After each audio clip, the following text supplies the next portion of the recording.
Iya. Sebenarnya bukan nggak boleh ya gitu. Jadi kadang setiap pasien kadang saya tanya suka donat gitu. Kadang kalau dokter yang tanya takut mau bilang iya. Iya, kayaknya dosa soalnya dok. Suka gitu permen ya. gitu. Takut mau jawab. Bukan berarti tidak boleh gitu. Nggak apa-apa boleh. Tapi yang penting setelah itu minum air putih. Kemudian gosok giginya juga rutin seperti itu. Ada yang menetralisir lah gitu. Dipastikan bersih setelahnya gitu.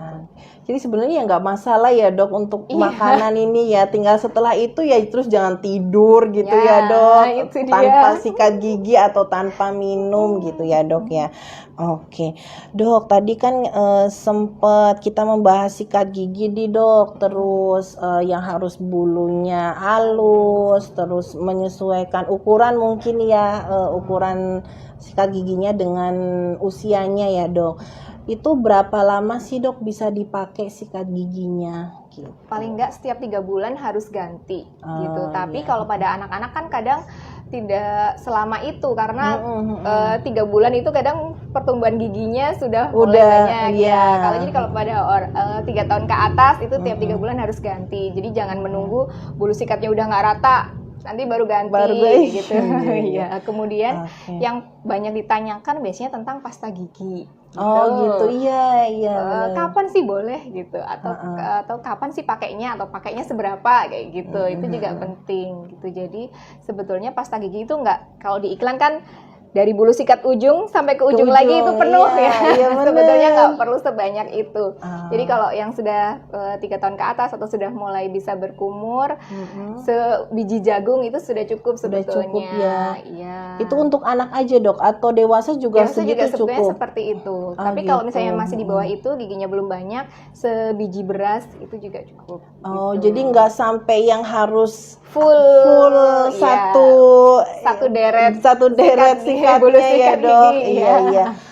Kan banyak yang ngira gitu. Giginya atau busanya banyak, terus kumurnya belum bisa bersih, dia juga akan tertinggal di situ kan.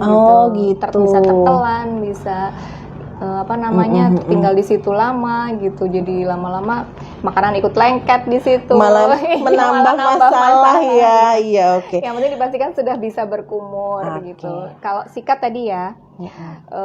Jadi selain bulunya halus kalau untuk anak-anak, terus kemudian kepala sikatnya mengecil, kemudian pegangannya juga kecil. Jadi paling tidak mereka bisa memegang sendiri ya. Kemudian untuk menarik biasanya kita pilih sikat gigi dengan gambar-gambar karakter yang mereka sukai. Yang lucu ya. Atau bisa kita ajak mereka untuk memilih sendiri. Tapi kita arahkan yang bentuknya sesuai tadi, kepalanya mengecil, kemudian ramping, ini kepala sikatnya seperti itu. Iya.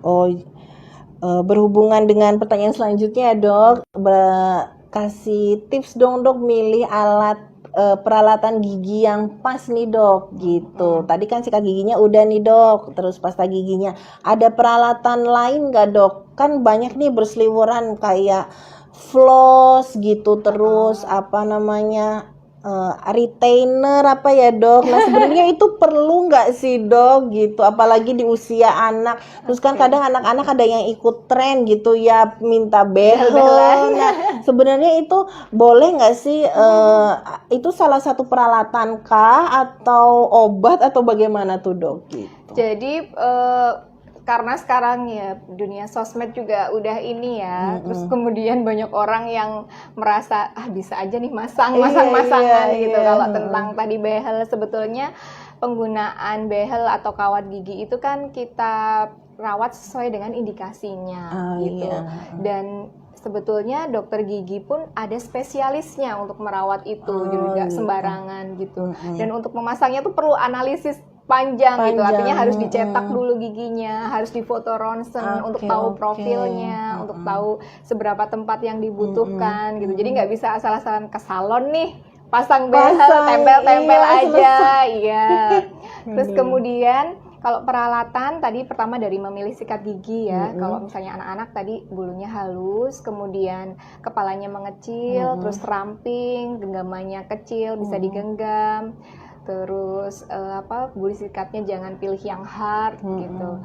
Terus alat selanjutnya kayak floss atau Iya. apa namanya benang gigi bisa digunakan. Jadi di beberapa orang atau di beberapa anak yang mungkin giginya rapet-rapet banget, boleh sela-selanya dibersihkan pakai benang gigi. Gitu.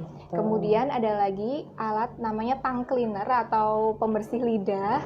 Itu juga bisa digunakan, ada di pasaran gitu. Tapi dipastikan membersihkannya pelan-pelan gitu, karena di beberapa anak kadang pengen mutah nih, bahkan orang dewasa pun itu gitu. masih ya, iya gitu. bener. Itu juga perlu gitu, karena kadang bakteri juga di lidah juga banyak yang nempel, atau jamur itu juga yang banyak, jadi perlu dibersihkan juga. Jadi bikin putih-putih gitu ya dok. Kalau misalnya kita salah make tang itu putih-putih di lidah itu jamur dok atau belum tentu? Jamur, atau bisa juga karena kalau misalnya minum susu formula, kadang itu juga kalau misalnya nggak bisa pakai tongue cleaner, boleh tadi pakai kasa di lidahnya juga kita bersihkan. Kalau anak-anak yang masih kecil, masih bayi. Kecil ya. Iya. Oke dok. Oke dok, tadi kan kita udah bahas tuh pencegahannya, terus pas sakitnya ya dok. Selanjutnya kapan sih dok kalau kami ke dokter gigi gitu dok? Pada saat kapan nih anak-anak mulai? Iya. Jadi memang untuk pengenalan ke dokter gigi itu sedini mungkin. Jadi ketika anak sudah mulai tumbuh gigi atau sudah mulai 6 bulan gitu, di beberapa anak kan 6 bulan sudah mulai bisa duduk sudah mulai bisa dikenalkan gitu, datang tidak apa-apa. Jadi untuk sekedar dilihat giginya, apakah pertumbuhannya baik, dilihat kondisinya, itu sudah boleh sebetulnya. Atau kalau di beberapa orang mulai dari 18 bulan gitu juga boleh, karena sudah mulai bisa diajak bicara, sudah mulai bisa duduk sudah bisa mulai dia diajak ngobrol atau diberitahu, itu sudah mulai ngerti, itu boleh. Tapi sedini mungkin ketika sudah mulai tumbuh gigi, boleh sudah mulai dikenalkan. Gitu. Berarti teman-teman Anda menyapa, jangan pernah menunda untuk ke dokter gigi saat anak secepatnya ya dok. Saat anak sudah ada tumbuh gigi, udah bisa langsung ke dokter gigi. Oke. Untuk terakhir nih dok, ada tips nggak dok supaya anak nggak takut nih dok ke dokter gigi? Karena biasanya kadang ke dokter umum pun udah takut ya. Ini dokter gigi kan biasanya alatnya wah udah heboh dulu nih, baru mau masuk keluar lagi nih. Nah itu gimana dok tipsnya dok? Itu tadi